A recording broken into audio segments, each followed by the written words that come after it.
Mr. Rahim, you're recognized for 5 minutes.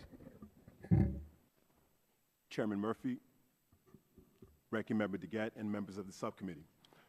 My journey with mental illness began in 1998 during my freshman year at Harvard University. That fall, I experienced a terrifying panic attack. In that episode, I had heart palpitations, sweaty palms, and dizziness. Yet I did not know it was an anxiety-induced state. What I did know, however, was the deep terror I felt. My journey continued when I had my first manic episode. During the spring of 1999, I roamed the streets of Hempstead, New York, possessed with a prophetic delusion that I had to share with any and everyone I met. Concerned, my parents sent me to my father's homeland of Grenada to relax and be with family. However, while there, I plunged into a deep depression. I returned to Harvard that fall and struggled through the year battling anxiety and depression. In the spring of 2000, I was consumed by my second manic episode. My next 2 weeks were filled with sleepless nights and endless writing sessions. I showered less frequently and ate sporadically.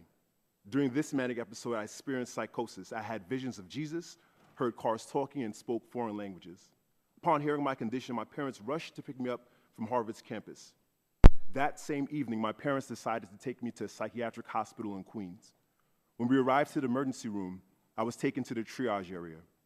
Over the next few hours, I was held in a curtained room in the ER. I tossed and turned and remained restless, as now I had not slept in 24 hours.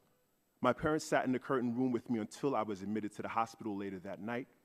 Accompanied by 2 hospital aides, I was transported to the psychiatric ward in a hospital van. I walked through a dimly lit ward door and was met by approximately 6 staff members. They gave me a hospital gown, requested that I change into it, and encouraged me to relax when I noted my agitated state. They noted my agitated state. When I continued to toss, the staff stated that they were going to put straps around my arms and legs. After placing the straps, they then said they were going to give me a sedative to help me sleep. I felt a prick in my upper arm. The next morning I awoke, drowsy and unable to speak. I walked to the common room of the ward. I sat down and began to hold my breath. I received another sedative. I was hospitalized for 2 weeks. The first week is a blur due to my mental confusion and the psychiatric medication administered to me. However, I do remember some of my experiences. I interacted frequently with staff and the other patients. One staff member I felt an affinity towards and spoke with him frequently. He advised me to focus on getting better and not to come back to the hospital as so many other patients had. My psychiatrist on the ward diagnosed me with bipolar disorder, and I briefly explained that I would be on several medications. Upon my release from the hospital, I found and met a psychiatrist in Brooklyn.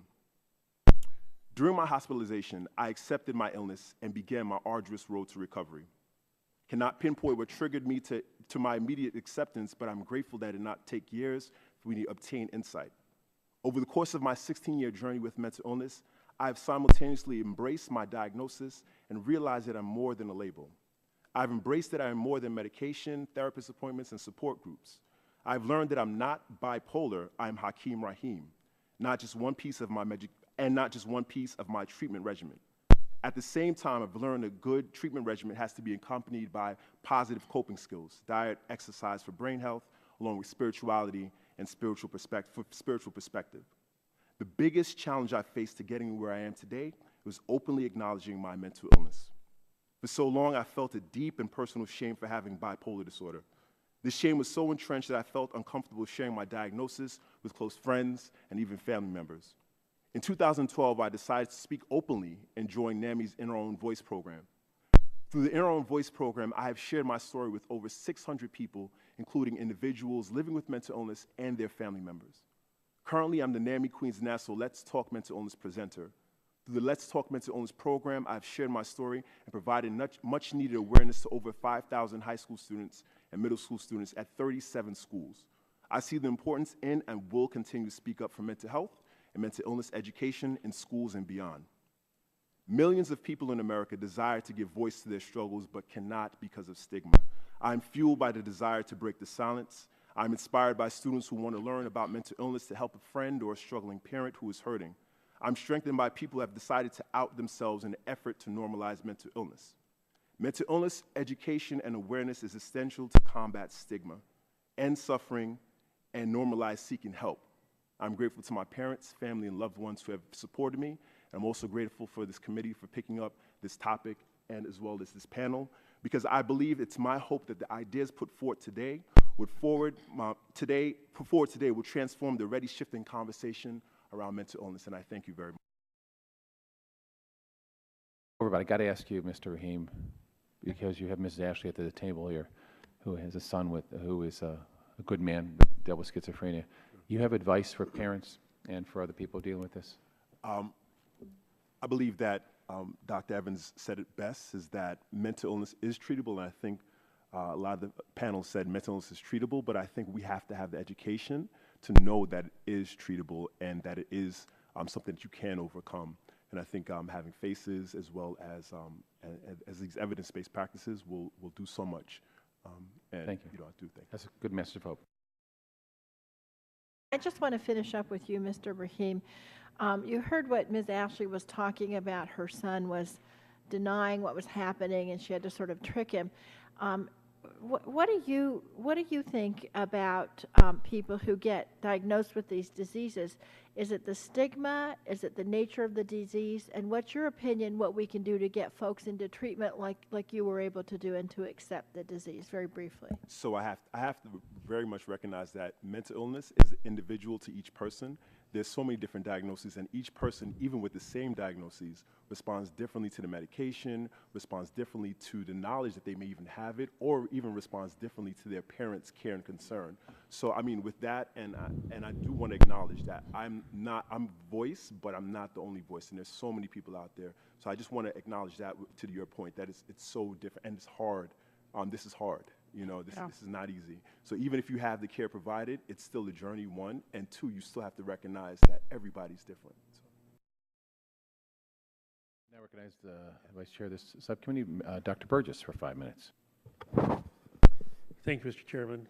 And Mr. Rahim, I just have to say, I don't think it was part of your prepared remarks, but your comments about the individualization of care and the personalization of care, that is, those words are golden, and I hope that everyone on this dais heard those and will consider them.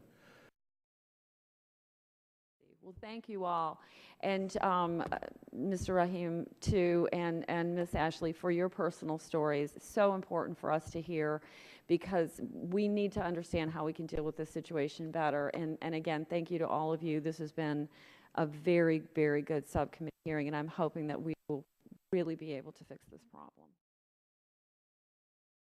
Thank you. I yield back. Mr. Rahim, you want to comment on that? Again, thank you so much for giving patients voice. And I think a couple of words, I know Mr. Dart talked about enlightenment, but I think enlightenment means compassion, dignity, and education. So I think each of us has an ability to be compassionate in our roles, and we have the ability to treat each patient as an individual and with dignity. And I think through contact with people who are doing well, and then that follow-up education as a foundation and groundwork, we can do so much good. So I do thank you again. Thank you.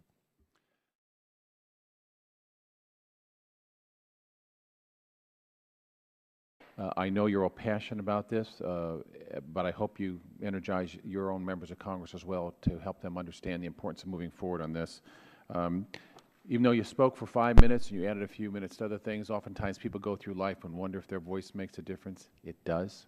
Yours does, and it will continue to echo throughout the House of Representatives in this nation. So I thank you a great deal for all that, and recognize that Mr. Rahim, I think, and others have used the word hope. Where there's no help, there is no hope, and we will make sure we continue to work on that help.